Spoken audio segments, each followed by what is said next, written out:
eɗen kuccodiri e honorable Mbondy Dabo oɗon gandi hikka élection locale ɓennuɗo o waɗi preuve makko ha labti cette fois ci noon ko kamɓe leader uji ɗi fof ndendi ɗo henna e wuuro ngo honorable somin mbima hande élection holno finiri e ɗo yarete holno jiiruɗa ɗum en tant que leader politique holko jaboɗa bandiraɓe jaboɗon bandiraɓe Oumar Seydou Koumé a waɗi fodde ma no mbaɗani ko hunde hande wuuro ma ene dawri sippiro a ari wadde ɗum interview ƴettude ɗum e yumande mbaɗa ɗum e histoire ko mbaɗa koko hunde hande ɗo élection ne rewi lawol pour le moment oɗo saaha ne rewi lawol yimɓe noon jaltani massivement saabu ndiyam ɗam Allah e mum hewde kono ndiyam ɗam noon min ƴeewino wadde tout possible pour ndiyam ɗam yalta wuuro ngo wonko yalti wonko yaltani kono noon yimɓe gari par ce que numéro ɗo guila 7 heures bureau ɗi gudditi koye yeesam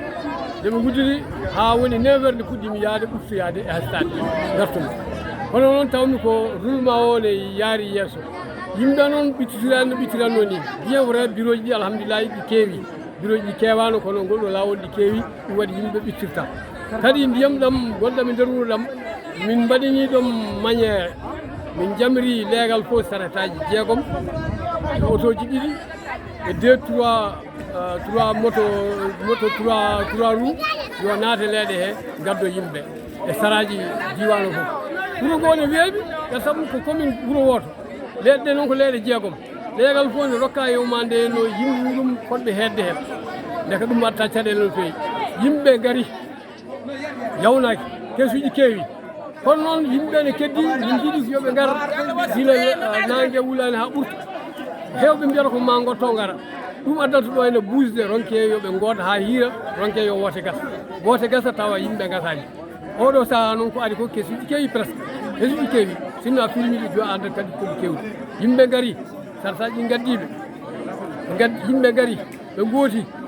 no waɗanno aɗani noon école o hewde buusa kadi gendarme ɓe tinnima ɓe mbaɗi ɗum bien organisé ko damaltoɓe daari kala mone naata yiyat carte mum d'identité carte mum électeur soɓe tawi aɗa foti wodde naata soɓe tawi fotani wodda naata min hooram en personne e won gendarme goto sako mo defi wadde seeɗa par ce que holɗum carte mandataire o defi yawdemi mi anda o yaw tekkam mi anda gomi o waɗi contrôle waɗi contrôle o tawi e yumande mbiɗa jogui droit nadde bureau ji comme juɓe o acci kono kowona ɗum ko min ngala probléme e wuuro he hay hunde wotere te yimɓeɓe kadi yawnaki ɓe gooti ɓe tinnima ɓe gooti min jiiɗi noon ɓe ɓeydo ɓe gara ha heewa ɓe ɓuura arde ɗum noon honorable Allah jarama a jarama mi anda noon so tawi o ko ɗum jiiɗa namda kono ɗum ɗo kam ko ni wayi la information oɗo mboɗo sikki so bandiraɓe keeɓi ɗum ma dañ hen wellema mawɗo presque on est en direct WINNDERE-TV voilà minen tugade ma Mbondy ha yetti Sinthiane tugade ma ɗo no wiyete kadi Dembankani ha yetti Bodoɓere ha yetti Cempeng ɗum ɗo fof min mbaɗi ɗum tourné yimɓe fof kolli min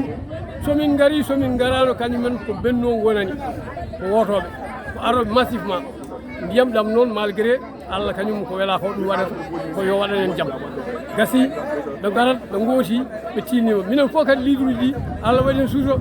Macky Sall yamiri gila dow ha heddi min fawɗu tekke o min kawriti gotaɓe fof ko yiɗi goo ɗum yiɗani goɗɗo ɗum ɗo hankkadi tampere natti Allah jarama honorable assalamu aleykum rahmatullah merci minama Samba Kane min dokkotori juuɗe